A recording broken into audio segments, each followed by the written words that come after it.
ప్రవక్త అయిన హోషేయ గ్రంథం.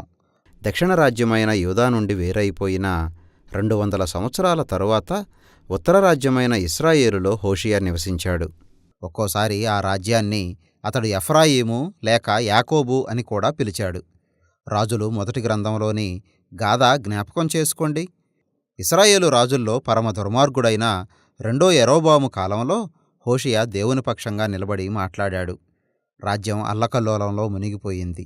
క్రీస్తుకు పూర్వం 722వ సంవత్సరంలో భయంకరమైన అషూరు సైన్యం ఇశ్రాయేలుపై దండెత్తి దానిని పూర్తిగా నిర్మూలించింది. రెండవ రాజుల గ్రంథంలో ఈ గాథ మీరు చదివితే హోషేయ జరిగినదంతా ప్రత్యక్షంగా చూశాడని తెలుస్తుంది. హోషేయ 25 సంవత్సరాల పాటు చేసిన బోధ, రచనల సంకలనమే ఈ గ్రంథం. అదంతా పద్యరూపంలో ఉంది. ఈ గ్రంథం మొత్తాన్ని 3 ప్రధాన భాగాలుగా చేయవచ్చు. మనం చదవడం ప్రారంభించి అది ఎలా ఉంటుందో చూద్దాం. మొదటి భాగంలో హోషేయ తన భార్య గోమెరు వ్యభిచారం చేయడం వలన ఆమెను విడిచిపెట్టాడు.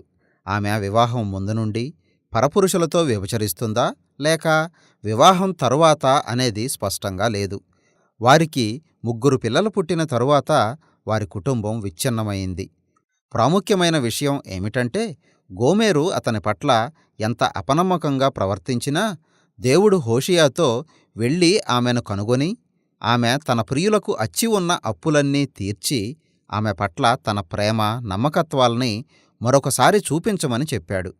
అయితే ఇదంతా అంటే వివాహం విచ్ఛిన్నం కావడం, తిరిగి బాగుపడడం, పిల్లలు కలగడం ఇవన్నీ దేవునికి ఇశ్రాయేలుకు మధ్య ఉన్న సంబంధం గురించిన ప్రవచనాత్మకమైన సూచన అని దేవుడు అతనితో చెప్పాడు. అంటే దేవుడు ఇశ్రాయేలు పట్ల ఒక నమ్మకమైన భర్తలాగా ఉన్నాడు. ఆయన వారిని బానిసత్వం నుండి విమోచించాడు. వారిని సీనాయి కొండ దగ్గరకు నడిపించి అక్కడ వారితో ఒక ఒప్పందం చేసుకున్నాడు. కేవలం తనపై మాత్రమే వారు తమ నమ్మకత్వం చూపాలి. ఆ తరువాత ఆయన ఇశ్రాయేలుని వాగ్దాన దేశానికి నడిపించాడు. ఆయన వారికిచ్చిన సమృద్ధి అంతటినీ వారు స్వాధీనం చేసుకున్నారు. అయితే వారు దాన్నంతటినీ కానాను దేవత అయిన బయలును పూజించడానికి అర్పించేశారు. కాబట్టి దేవుడు ఇశ్రాయేలుతో తాను చేసుకున్న ఒప్పందాన్ని తెంచుకొని వారికి విడాకులు ఇవ్వడానికి సరైన కారణం ఉంది.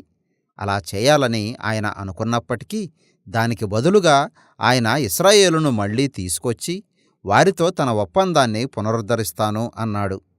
అలా ఎందుకు చేస్తాడో ఆయన చెప్పాడు. అది కేవలం తన ప్రేమ, జాలి, నమ్మకత్వాలను బట్టి మాత్రమే. దీని అర్థం ఏమిటో హోషేయ వివరించాడు. ఇశ్రాయేలు చేసిన తిరుగుబాటుకు ఫలితం ఇతర దేశాల చేతిలో తప్పనిసరి ఓటమి, పరవాసం అని అతడు చెప్పాడు. అయితే భవిష్యత్తులో వారికి నిరీక్షణ ఉంది. ఒకరోజు ఇశ్రాయేలు తిరిగి పశ్చాత్తాపం చెంది వారి దేవుడిని ఆరాధించడానికి తిరిగి వస్తుంది. దేవుడు వారిపైన దావీదు వంశములో నుండి ఒక కొత్త మెస్సియా రాజును నియమిస్తాడు. ఆయన వారిపైకి దేవుని దీవెన తెస్తాడు. ఆ విధంగా ఈ ప్రారంభ విభాగం ఈ గ్రంథంలోని ముఖ్యమైన అంశాలను పరిచయం చేస్తుంది. ఇశ్రాయేలు ప్రజలు చేసిన తిరుగుబాటును బట్టి దేవుని నుండి వారు తీవ్రమైన దుష్ఫలితాలు ఎదుర్కోవాలి. కానీ దేవుని నిబంధన, ప్రేమ, కనికరం ఇశ్రాయేలు పాపం కంటే ఎక్కువ శక్తి కలిగినవి. ఈ గ్రంథంలోని మిగిలిన భాగాల్లో ఈ అంశాన్ని మరింత లోతుగా హోషేయ వివరించాడు. ఇశ్రాయేలుకు వ్యతిరేకంగా అతడు 2 రకాల ఆరోపణలు, హెచ్చరికలు చేశాడు. తరువాత ఆ రెండూ దేవుని కనికరం, భవిష్యత్తు గురించి గొప్ప నిరీక్షణతో కూడిన గీతాలతో ముగిశాయి. 4 నుండి 10 అధ్యాయాల వరకు ఇశ్రాయేలు అపనమ్మకత్వానికి కారణాలు, దాని ఫలితాలను హోషేయ విశ్లేషించాడు. ఇశ్రాయేలుకు దేవుని గురించిన జ్ఞానం లేక అవగాహన పూర్తిగా లోపించిందని అతడు పదే పదే చెప్పాడు. తెలివి అనే మాటకు హీబ్రూ పదం యథా. దానికి కేవలం జ్ఞానపూర్వకమైన కార్యాచరణ కంటే విశాలమైన భావం ఉంది. అది వ్యక్తిగతమైన, వివేచనాపూరిత సంబంధాన్ని వర్ణిస్తున్నది. అది ఒక వ్యక్తిని గురించి తెలుసుకోవడం, అసలు ఆ వ్యక్తినే తెలుసుకోవడం మధ్య ఉన్న తేడాని సూచిస్తుంది. ఇశ్రాయేలు తనను ఆ విధంగా అంటే ఒక బాంధవ్యం రూపంలో తెలుసుకోవాలని దేవుని కోరిక. వారి పట్ల తన ప్రేమను వారు అనుభవించి అది వారి హృదయాలను, జీవితాలను మార్చివేసేటంత తెలివిని పొందాలని ఆయన కోరిక.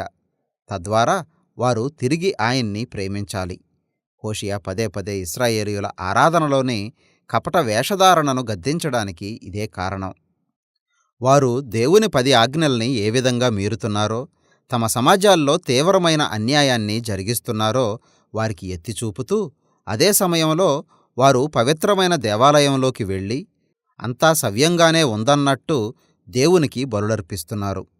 వారి ఈ కపట వేషధారణకు తోడు వారు ఇతర జాతుల దేవతలను కూడా పూజించడం సవ్యంగా ఉన్నట్టు కాదు. బేతేలు, గిల్గాలు పట్టణాల్లో బయలుదేవతకు వారు నిలిపిన బలిపీఠం గురించి అతడు చాలాసార్లు ప్రస్తావించాడు.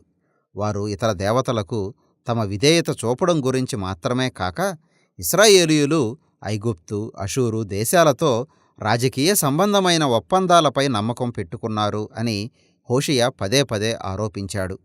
తమ కాపుదలకు పూర్తిగా దేవునిపై ఆధారపడే బదులు వారు కూడా ఆయా దేశాలను అనుసరించి వారిలాగా కేవలం తమ సైనిక సామర్థ్యంపైన ఆధారపడాలని చూశారు. అయితే అదంతా వారి నెత్తిమీదకి హఠాత్తుగా రాబోతున్నదని, అతి త్వరలోనే అషూరు వారిపైకి దండెత్తి వస్తుందని, వారి దేశాన్ని విచ్ఛిన్నం చేస్తుందని దేవుడు వారితో చెప్పాడు. హెచ్చరికలతో నిండిన ఈ భాగంలో హోషేయ ప్రాచీన ఇశ్రాయేలు చరిత్రను తిరగేస్తూ ఆ జాతి మొదటి నుండి ఏ విధంగా అపనమ్మకంగా ఉందో వివరించాడు. కాబట్టి అతడు ఇశ్రాయేలీయుల పితరుడైన యాకోబు అబద్ధాలు, అతని మోసం గురించి ప్రస్తావించాడు. ఆదికాండం 27, 28 అధ్యాయాలు గుర్తున్నాయి కదా.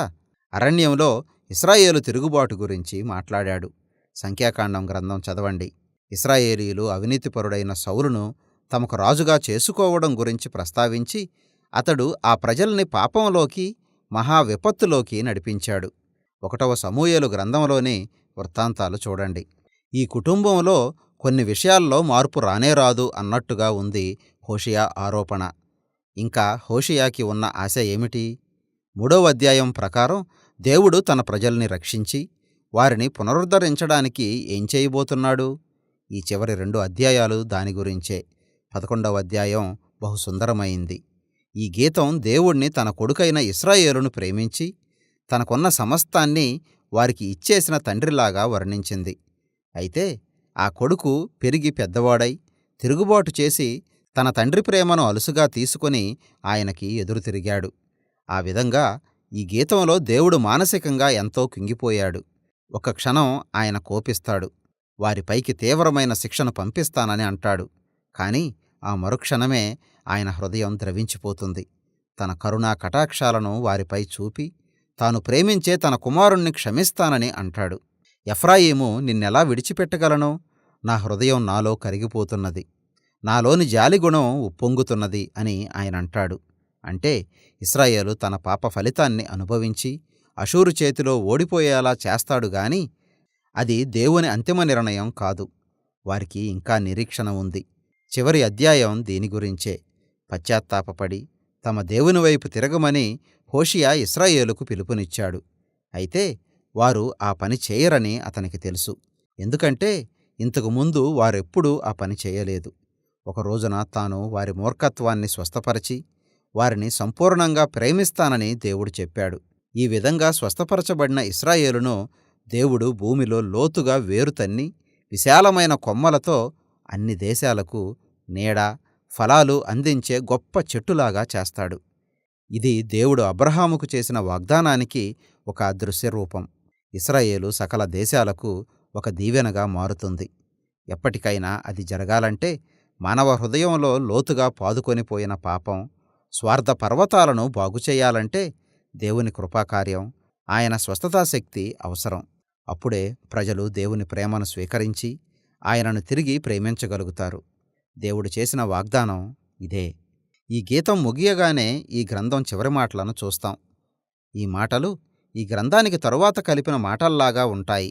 హోషేయ రాసిన గీతాలను సంకలనం చేసిన రచయిత ఒకరు వీటిని కలిపి పాఠకులతో ఒక విషయం మాట్లాడాలని కోరి ఉంటాడు.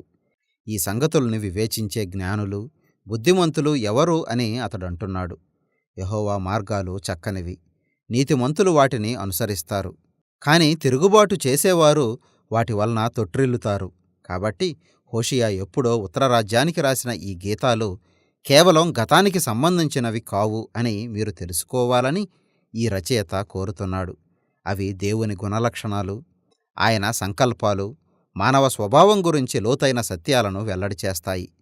దేవుడు ఆ విధంగా మానవ దుష్టత్వం మీద తన తీర్పును ప్రకటించడంలో ఆయన అంతిమ ఉద్దేశ్యం మాత్రం తన ప్రజల్ని స్వస్థపరచి వారిని రక్షించడమే. ఇదే హోషేయ గ్రంథం సందేశం.